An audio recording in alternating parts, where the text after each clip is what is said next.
Hi, welcome to Amma's Stories.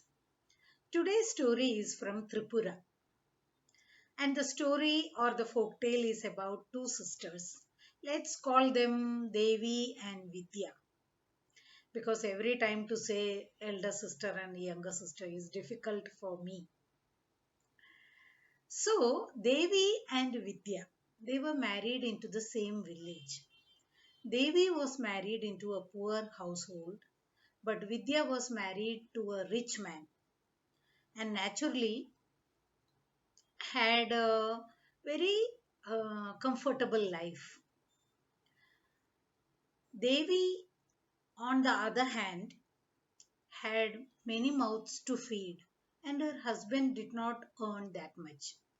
So her life was spent in misery. One day, Devi decided to go to Vidya's house.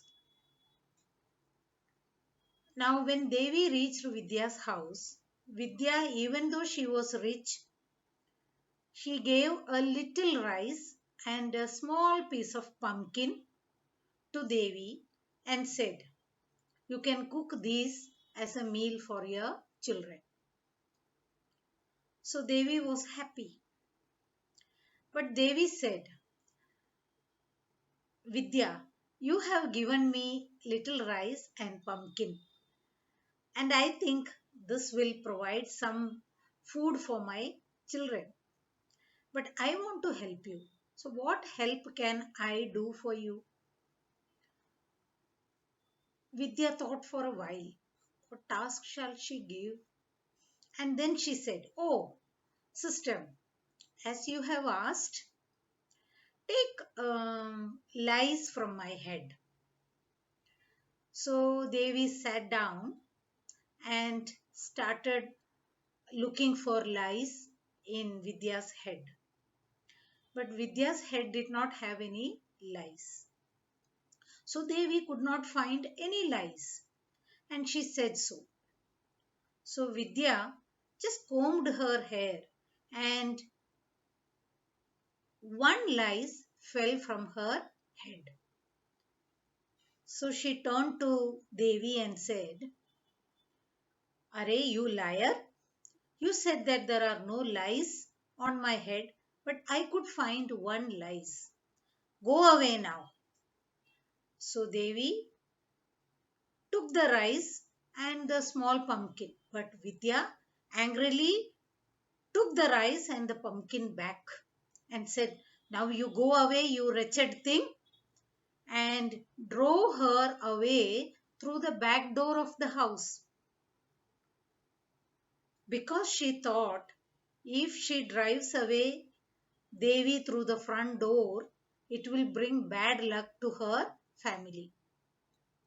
So Devi went to her house, and on the way she picked some or she plucked some leaves and roots, and then went home and put all of them in a pot, poured some water, and kept it on fire. She went on stirring, and the children thought that their mother was cooking some delicious meal. So they were waiting.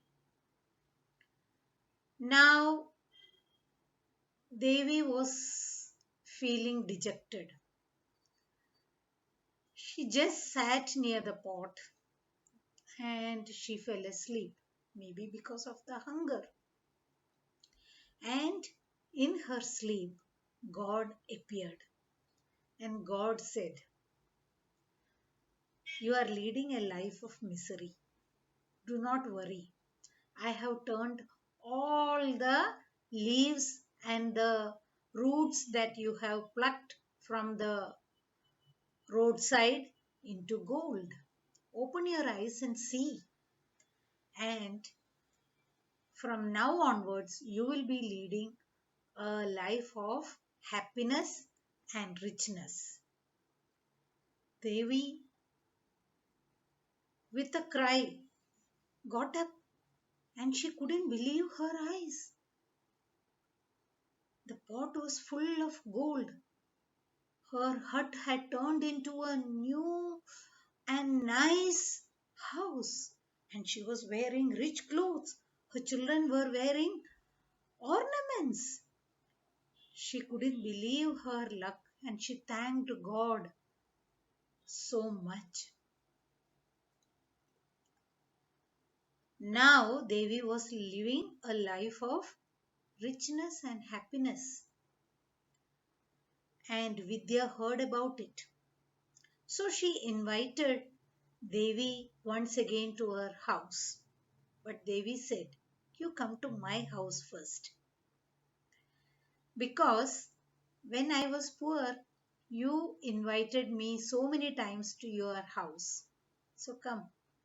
So Vidya went to Devi's house.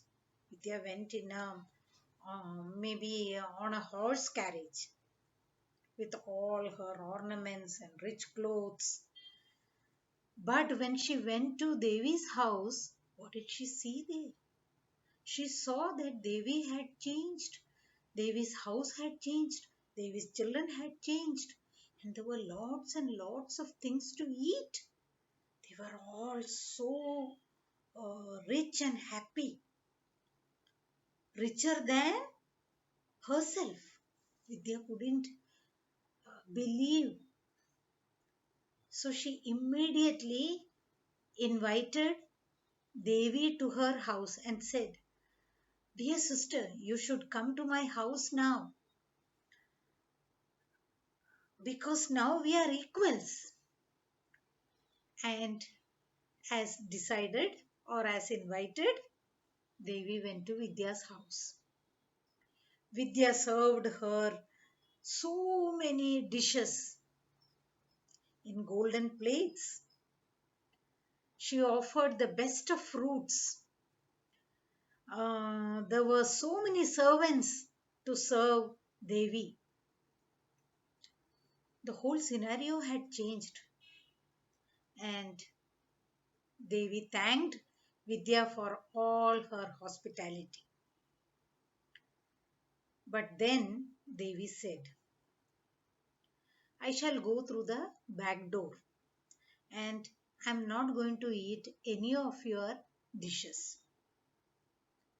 Vidya was perplexed. She was confused. She said, "Why, Devi?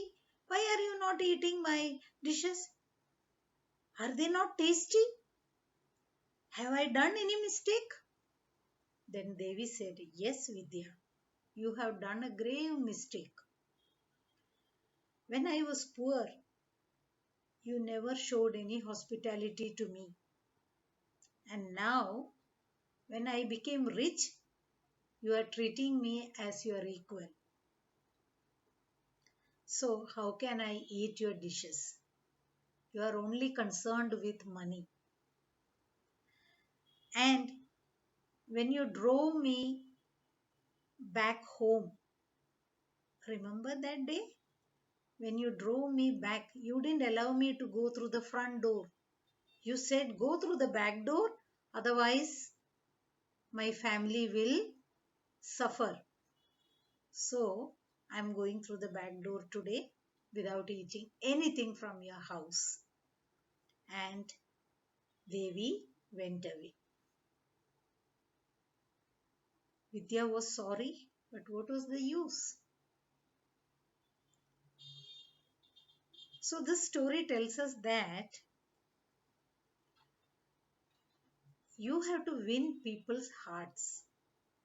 Do not make them your equals just because they are rich or they are having a big house or maybe a hefty bank balance, etc. Saying this, the folktale from Tripura ends. We'll see you with another folktale from this time, maybe from Nagaland. Till that time, tata, bye bye.